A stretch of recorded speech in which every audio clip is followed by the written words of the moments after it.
A multifaceted naturalist, Vedant Thite has led a life close to nature, and his passion has introduced hundreds of people to the beauty of the wilds of India. His love for animals developed in the hills of the outskirts of Pune, India. Vedant has had a career spanning 14 years in conservation, research, wildlife rehabilitation, and responsible tourism. Welcome, Vedant, to Oli Green. Thank you, Abhi. Thank you, Abhi, for having me here on call with you, discussing about my journey so far. Okay. So, first of all, let's try and understand how do you develop this passion for wildlife and conservation?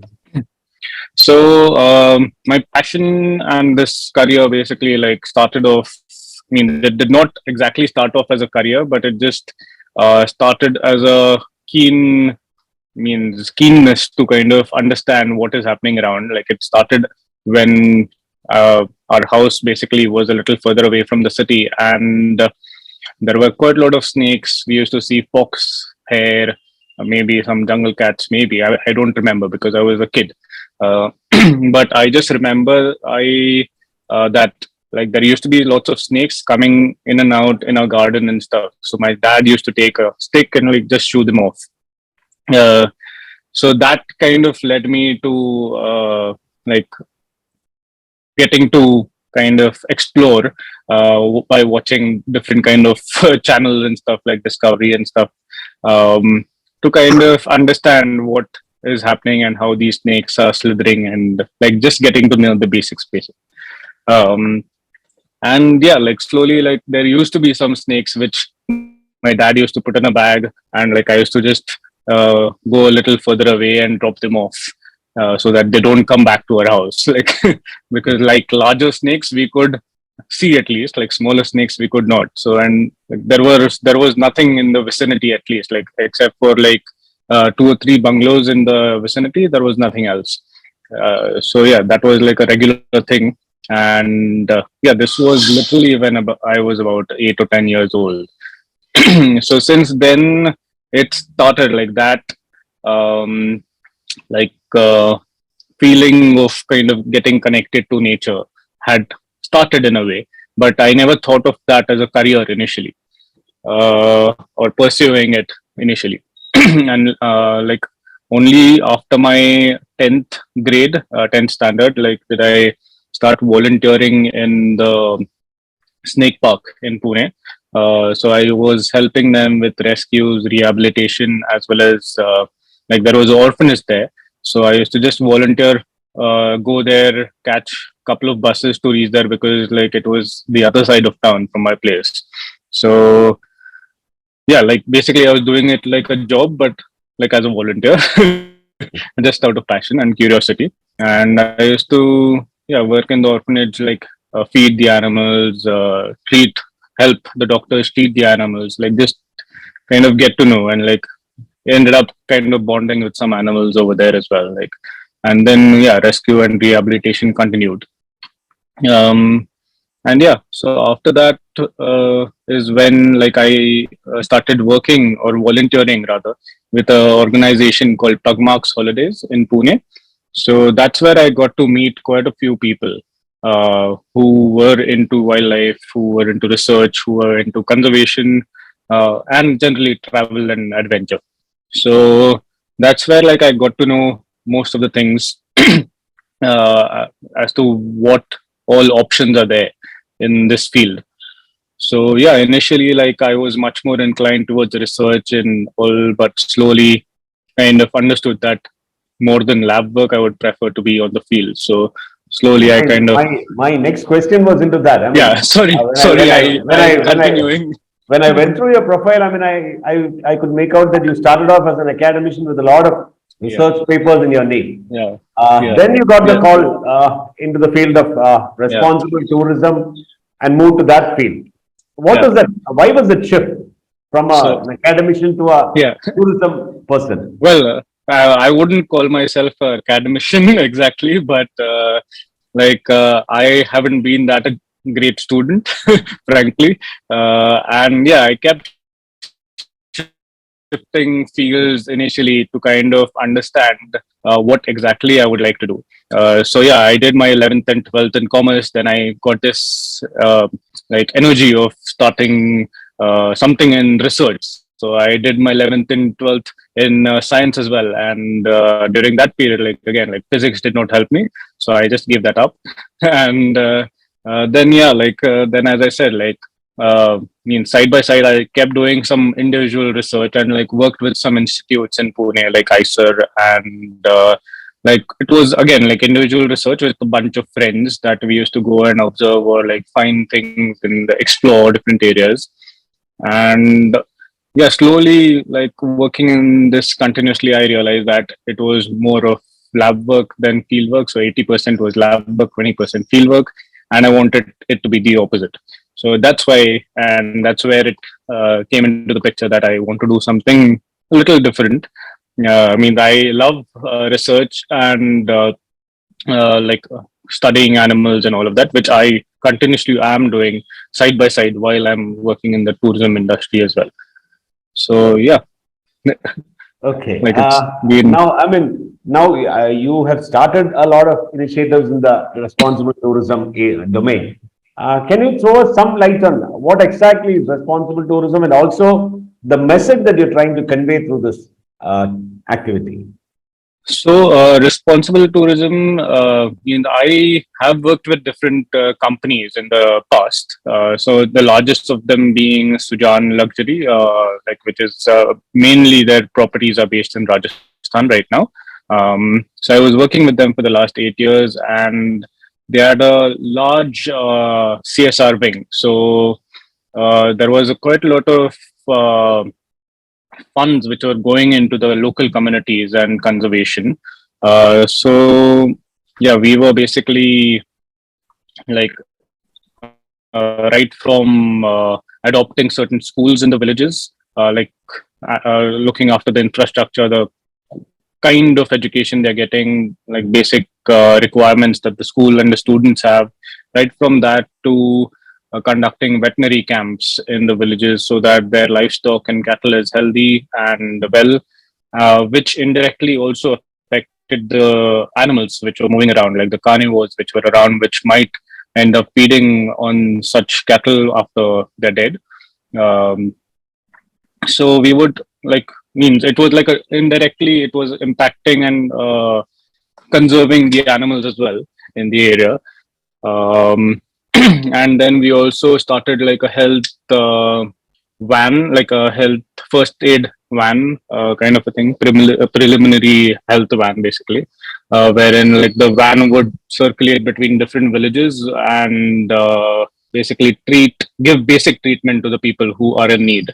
And like if there is any further requirement, then they would get a prescription and like they will be diverted to a specific doctor or of whatever kind of disease or medication is required. And side by side, again, like giving back to the communities is one of the most important thing when we speak about responsible tourism, because um, like because of the communities, like communities which are living in and around protected areas or non-protected areas as well, like tribal communities, um, which are some way in some parts dependent on the resources coming from the forests. Not only like I'm not talking about game hunting and all, but in general, like right from vegetation to like dry wood and stuff. So uh, like that's where like um, how should I put it? Like so, yeah, I got a little confused in that taken. Um, but yeah, like people are continuously relying on resources from the forest. So, and that's how their tradition has been. So once we take it away from them, like for example, a area is declared as a protected area or a national park. I mean, nobody is allowed inside. Um, so that's when like people are um, like can get a little agitated about certain things, about not getting the right kind of material that they were supposed to or they used to. So to create that balance, that's where like responsible tourism could come in, wherein like we are helping out the communities with their requirements and giving them alternate livelihoods, so that they are not in direct conflict or contact with any kind of wild animals and going into the forest and potentially even like carrying out illegal activities for their requirements. So So not just the tourists that are coming in. I mean, there's a lot of involvement from the local community also. yes, yes. So in a way, like all these animals that are there, like they are like because of the communities, I would say. Because if the communities decide that they want to wipe out all these animals, they will. Because they are in constant touch with these animals. Like, I'm not putting it out there like in terms of all the communities will do that, or each and every individual will do that. But like there are cases wherein means the cases of man eaters and stuff like that we must have heard over the years, and people like local people communities have gotten agitated against that specific animal and have asked them to be put in a zoo or captured or killed or whatever. But I mean, that is kind of to create that balance that wherein like the communities need to be heard out and as well respected, because I feel personally that they have been like the key responsible people who have in a way conserved the area, known the area, and indirectly conserved and protected these animals as well. So, for giving an example of Jawai itself, like the communities over there, the Rabari communities and rest of the communities that were there, they respected the leopards a lot. So there were plenty of leopards around in these rocky outcrops around the area, and they respected the leopard. They considered the leopard as a vehicle of the goddess. So whenever they saw a leopard, they would consider it to be a goddess, right, moving around. And even if goat or a sheep or a calf or something is killed in the village, they would consider that as a sacrifice to the goddess. So there was no retaliation. I mean, there have been cases of some kind of agitation and stuff, but then that has been like intervened, and like we made them understand that there is a subsidy, or not a subsidy, there's a compensation that is given by the forest department, and we helped them out with that as well. And we also provided them with whatever like basic requirements of compensation, so that there is no kind of retaliation towards the leopards. But yeah, like that's one of the classic examples. Like if you must have seen some documentaries, if you must have read about some things from Jawai, like there is like that is one of the classic examples of coexistence between humans and animals. No, I mean, for a layman, for a common person like us, I mean, responsible tourism or ecotourism, we always connect that. I mean, then Yeah, it becomes just going into some kind of wilderness, yeah, being close to the nature, then yeah, avoiding plastic there. You don't yeah, think yeah, about the people there. You only yeah, think yeah. about your behavior that Yourself, is your required. behavior.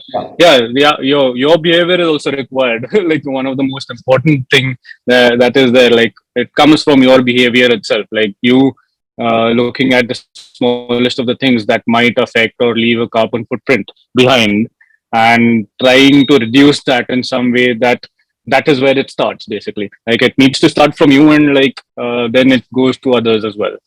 Uh, No, I mean, but yeah, there is a lot to be done and thought of, yeah, as well. other than this tourism field that you are currently very keen, you have always also done a lot of work in the field of conservation and rewilding. Uh, Yeah, so so can you conservation please- and rewilding, it was the same at Jawai itself, so Jan Jawai. So again, like as I said, like it was again giving back to the communities. So conservation started from communities. Um, and again, like again, spreading awareness is one of the most important roles that this plays, wherein right from the smallest insect to snakes to big cats and big mammals, which in certain areas, rural parts, or even in the cities, for example, mostly in the cities, I would say that there are lots of these misconceptions or myths that people have heard and like speak about. So to break that down and like to make them understand that this is not the case, and like I mean, this is the right way to do it, or like, for example, regarding snake bites. So there are lots of misconceptions wherein like people would, instead of taking a patient to the hospital, will take them to some guruji or like some a person in the temple to kind of do some puja and like stuff to get rid of the poison. But yeah, I mean, I like in that sense itself, like I've tried to kind of spread awareness in the right manner to kind of help people out to understand animals better, and yeah, means it has led to conservation. And yeah, means again, like conservation, again, like it came from the communities itself. So that was the main role in that area at Javai that I played. And conservation, what was the second part? Rewilding. Rewilding, right? So yeah, at Javai again, like we means I was there for about 8 years, 7 years, and so there are these rocky outcrops. There are agricultural fields. There are villages. There is a huge dam in that area. So like what we realized is that the population of animals, like we started off by doing a sample project wherein we took over a part of agricultural field between these rocky hills, and we just let it grow back and planted the right kind of grass, right kind of plants that the animals might rely on, and we let that grow naturally for a period of about 2 to 3 years. And within that span, like we did find that the population of prey base for the leopards, like porcupine, hare, mongoose, nilgai, all of that had increased quite a lot. And in direct and it had also directly increased the population of the leopards, like the movement of the leopards from that area. So then we started continuing to kind of take over more land in that area, wherein like we also directly benefited the locals. um, so we had a formula wherein like we calculated the amount of yield from the farmland that the owner of the land would get, and we used to add a certain sum to that as well, and like on a monthly basis we used to pay them as a rent, so that like we just used to ask them that no human activity to be conducted, and you just sit at home and like enjoy. And they used to eventually like they used to have multiple pieces of land neighboring in that area, and we just basically wanted to create a corridor for these animals to pass by. So yeah, I mean that kind of was the rewilding process, and like the rewilding process still continues back at Javai. Means I'm not a part of the team anymore. I just moved out from there. But yeah, the rewilding process still continues, wherein like more and more land is being put back into the wild from agriculture, and yeah, I mean lots of animals are benefiting from that as well as the locals. Okay. Now, I mean, moving out totally, I mean, away from your ecotourism, conservation, and rewilding that we talked about now, I mean, you're also a certified paddy diver. Yeah. Can you throw some light on this about your experience in scuba diving? So scuba diving was again like something that I experienced in maybe 2010 at Lakshadweep. So I just went there and like for the first time, and like I thought I'll experience scuba diving, and um, I did my first dive, and it kind of got me hitched onto that because like I had a instructor with me who was holding me and taking me around, like because I was not trained at that period. But just the Where was this? Lakshadweep, Lakshadweep. Okay. Kadmat Islands. So it it was a completely different scenario or like a experience wherein you are underwater, you can hear only yourself breathing, and you see these beautiful corals, fish moving about, and nothing else. Like you are like floating in the middle of the water, and like that's an experience of a lifetime. And that is what got me hitched onto this diving aspect, wherein like then I had to pursue it and like learn and like eventually take it forward, wherein I did some like 3 courses and became a paddy rescue diver. But yeah, like I like for the last 11 years, I think I have not dived recently. But yeah, the plan is to continue and like do something related to diving, and maybe like what I do as a naturalist out in the forest and stuff, like take people around as a guide and show them animals and explain them behaviors, maybe something like that underwater. But When we started off, I mean, I mentioned that Vedant is a multifaceted naturalist. We Mhm. talked about ecotourism. I mean, now then we conservation, rewilding, and then diving. I mean, now let's talk about your other passion as a wildlife photographer. You've bagged a lot of yeah, awards, and your photos have been featured in a lot of international and national magazines. yeah. Can we hear about So that? yeah, so again, like photography started off as a passion. Like I did not concentrate on photography as a career, or like I want to be a photographer. But wherever I went, I kept observing different things and just documenting things. I like to document things, behavior, or generally like animals going about their own thing, right from smallest of the insects to like large animals. So yeah, I mean it's just a thing that I like want to capture that memory, wherein like I have watched these things, and like it has also led to quite a lot of publications that I have done in the past, wherein I've just come across something interesting, I photographed it, and without realizing that I've captured something interesting, I've just kept that photo stored in a hard disk. And like after a few years, after reading some papers and like just getting into the research section a bit, like I've realized that this is something that has not been documented. So then I've put that into paper and like then published that. So yeah, there are like interesting moments that you get to observe in animals directly. You just sit out there and watch them without even picking up the camera. And like yeah, I mean, while I'm out there, like I won't necessarily have my camera on me 24/7. I might just go out there. Like there might be times wherein I might not have my cameras and like I'm just roaming around, and I just like to watch things, uh, what is happening, and like observe things. But yeah, like with a camera, like I just like to document whatever is happening. And yeah, I mean that's what has kind of means lots of people find it means there are some rare animals that have I have come across and stuff. So that's when a camera has come in handy. Wherein, like there's a proof that I've seen some animals and documented these animals in certain areas where people might not even think that they existed. So yeah, so that's where the awards and like where features and stuff like that have come in. Yeah. Now, I mean, I was going through your website also. I mean, Yeah. there I think you are portraying yourself more as a photographer than your other activities. That's what I could Yeah. feel. Yeah.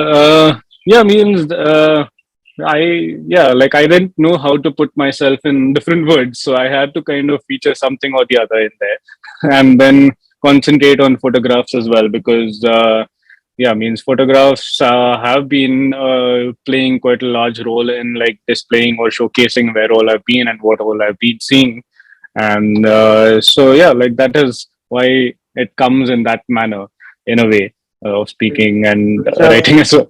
pictures talk much more than words. Yeah, yeah, true. And I can't speak much. Like I don't, I can't market myself. My pictures market me better than I myself.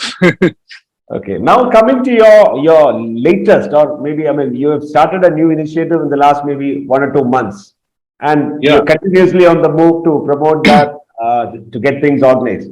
yeah. This new company and the details. Can you give us a brief? So basically, the first and foremost thing like that I started doing after I moved out of Sijan Javai is I am now freelancing basically. So I'll be taking tours around parts of India, like mostly concentrating towards the snow leopards and towards the northern parts, and then maybe tiger reserves. Basically, like I would take out guests as a group or like individual guests out on like excursions and experiences, customized experiences across India. But the latest initiative that we have started is called Steppe Trails. It's means a unique blend of different people coming together. Basically, like naturalists, conservationists, educators, all of them coming together to kind of create awareness and showcase what is literally around or on the outskirts of Pune, um, which is being neglected quite a lot. Wherein, like, as if you know, like grasslands, there are quite a lot of grasslands around Pune in the Deccan Plateau. So there's quite a lot of negative impact that has been caused due to various different reasons, and also grasslands have been stated as wastelands. So there's a lot of plantation, there's a lot of degradation of these habitat that has been taking place, which has been affecting quite a lot of species, right from the smallest of like the fan-throated lizard to the Indian wolf. So means all of these things are within the vicinity, not in the vicinity, like on the outskirts, periphery of the Pune city. Like Pune city, as you know, is like a very large and expanding city, continuously growing. Like means every year I used to come back from Jawai back home for about a month, and I did not recognize what Pune is. Like so, I used to get lost most of the time. So yeah, it's continuously developing and expanding. So which is affecting these species, which is quite a high concern for lots of people. There are some institutes and organizations working to create and preserve these grasslands. So similarly, we have also initiated a process which is still being systemized and like formulated, wherein like we are planning to take out people to showcase what all there is literally on the outskirts. People living in Pune, they are not aware that what all is there out on the outskirts. So we just want to take them out there to show what is there and create that kind of awareness to kind of eventually help the grasslands in our own way. And at the same time, we will again, like as I said, benefit the communities, local communities which are moving around, dhangars, which are nomadic herdsmen, them, and then the local communities which so yeah, like there are different elements we will be covering in this. All of these things are still falling into place. Like this was an initiative we literally like uh, started a month back, and like we are still in the process of streamlining it. And hopefully soon there should be something permanent and coming out of it. And means it looks promising because there has been a good response from lots of different organizations, individuals, and institutes. So, yeah, we are looking forward to kind of collaborating with different people as well. So Steppe Trails is currently restricted to Pune. Yes. So this is mainly for Pune, around Pune. We might expand eventually throughout different parts of the grassland. I mean, the grasslands, as in like the Deccan Plateau, continues like from here till like central India, pretty much. Uh, Are but you yeah, are you like right. are you associated with Godwin Vasant Bosco also? No. No, no, no, Godwin is not yet. one person who is a very, I mean, an evangelist for grasslands. He's based out of Right, Ooty. right.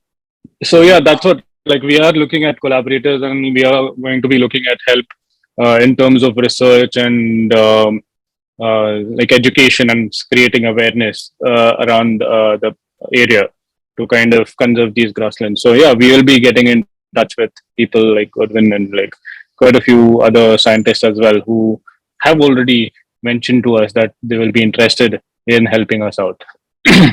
I mean, now you've completed about almost 2 decades in the field of conservation, tourism, and also photography. Almost, yeah. So, I mean, if there is a message that you would like to convey to our viewers, young aspirants who would like to come to this field, Yeah. what would that be?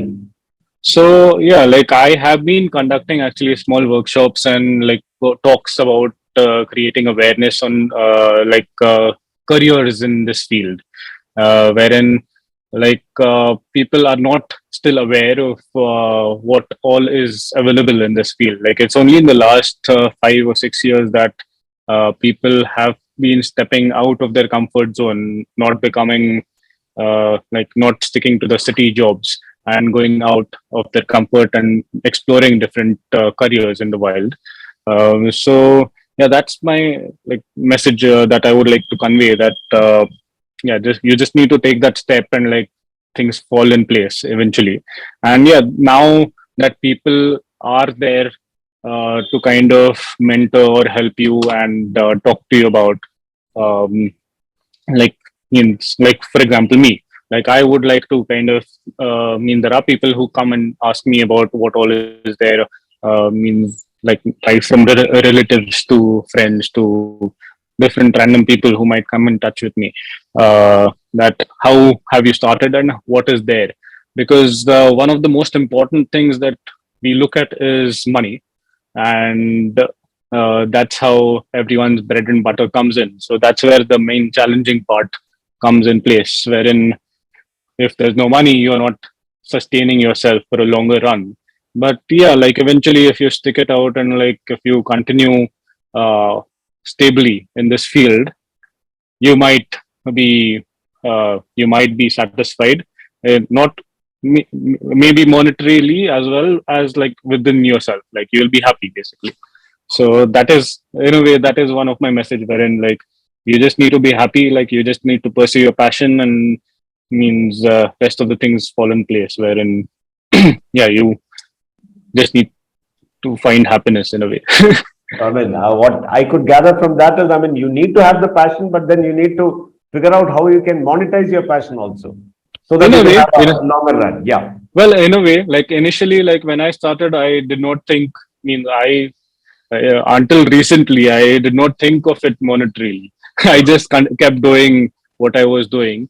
But slowly, as some needs increased and some things fell into place, obviously that need came into the picture. Uh, but No, yeah, like, when you look at it as a career or a profession, I mean, yeah, obviously these two things should be, I mean, your passion has yeah, to become your profession and the yeah, profession yeah, has to give you growth. absolutely, absolutely, absolutely. That's true.